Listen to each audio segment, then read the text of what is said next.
Defense so good even without their pass rushers being injured, talking about Detroit. Yeah, well, they compete, they challenge, they play a ton of man coverage, and they got good players. So I think they do a great job. They get a ton of man beaters. They do a great job with it. But I just think they make it hard on you. They contest everything. And if you make an errant throw, they'll make you pay because all those guys on the back end have great ball skills. Hey, Matt, what's been the vibe around here? You're still a young team. You guys have played some big games, but they still don't feel like a team that ever gets kind of, I don't know, nervous about big games. Do you get the sense? I think the vibe is more the guys are focused and, just attacking the preparation and just trying to do the best job they can. That's what gives you a chance on game day is by just attacking it and doing the best you can throughout the course of the week, and then you got to go play. How's the week gone, considering the scheduling and all that? Yeah, I mean, today feels like Friday, and I realize it's Tuesday, but it feels like a Friday, and just in our world, it's been a normal Friday schedule. The only thing that was different is that we've been practicing indoors, which we typically don't do, but I'd say it feels like a normal Friday. Now, you said yesterday that when it comes to Jair, you have to look at the practice. So did you see enough to this point where you can say, all right, we'll give him up to game time, or are you not going to go down that road again? We'll see. Yeah, we'll have some more conversations. I got to go back. We just got off the practice field. I want to go take a look at the tape and kind of see where we're at, talk to our coaches, talk to Ja, and kind of see where we're at.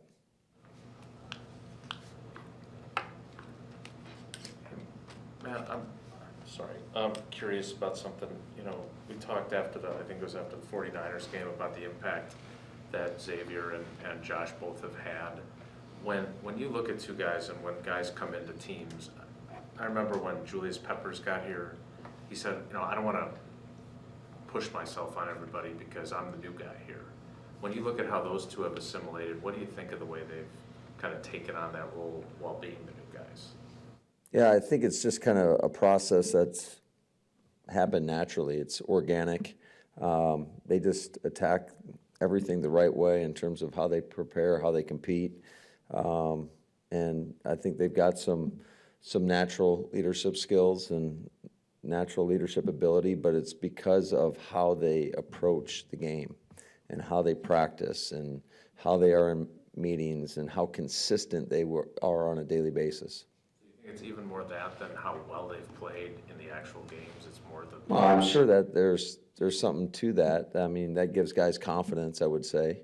But I think it's just everything leading up to the games, and I think the games are a byproduct of just, number one, they're very talented players, but they work their ass off too. So it's not a surprise to me that they've become the caliber of player that they have become. It's everything they put into this. One of the things the guys have always said about you is they like how you take care of them, scheduling wise, and when kind of taking the load off. How have you had to adjust with Josh just because of the heavy workload, and you haven't had a workhorse kind of back like that in your team? Yeah, we've just limited him in practice, and he does a great job communicating with us. Kind of where he's at. So I trust him in terms of if he needs more, that he'll let us know, and if he needs less, he'll also let us know. But we also are mindful of just how many reps he's getting throughout the course of the week. He's a guy that I really don't worry about in terms of assignment, and every rep he gets, it's meaningful. Whether it's in a walkthrough, he is taking the correct footwork, he's pressing the right gaps, he's reading it the right way, making sure all the little details are on point, and then you see the same thing when he gets a live rep. I mean, just how hard he's going, how he finishes. He's a coach's dream. He does it the right way. Matt, Jason Garrett was talking the other night on Sunday Night Football about the physicality of the NFC North. I mean, talk about that first matchup with the Lions and what you see as far as the physicality of this game is going to be on Thursday night. Yeah, I think with most good teams that they play the game the right way, and certainly Detroit's been doing it for a couple of years now, and That's who they are, and I think that's who we are as well. So it should be a great game on Thursday night.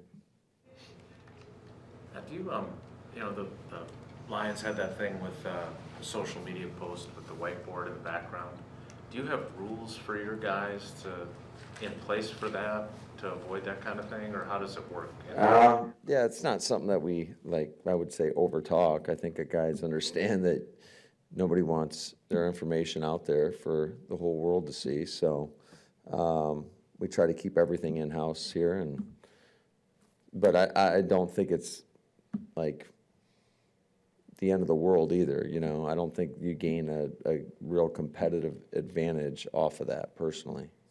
So do you just, like, as the opposing coach, is there anything to do with that? Or are you kind of like, well, now if maybe they think we're going to think this about? I mean, I'm sure our guys aren't going to sit there and study every code word they have in their offense. I mean, you can get this stuff from the TV copies. I mean, there's certain things that you can pick up off the TV copies.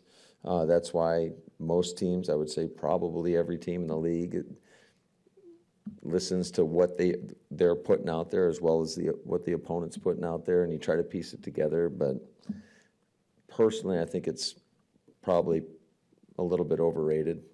I mean, ultimately, you still got to stop whatever it is they're doing, and they're a good football team. Just like most good football teams are going to have tendencies. I'm sure we have a lot of tendencies too, but you got to stop it, and vice versa. Usually you're going to do when you get tendencies, usually it's because you're doing something pretty well.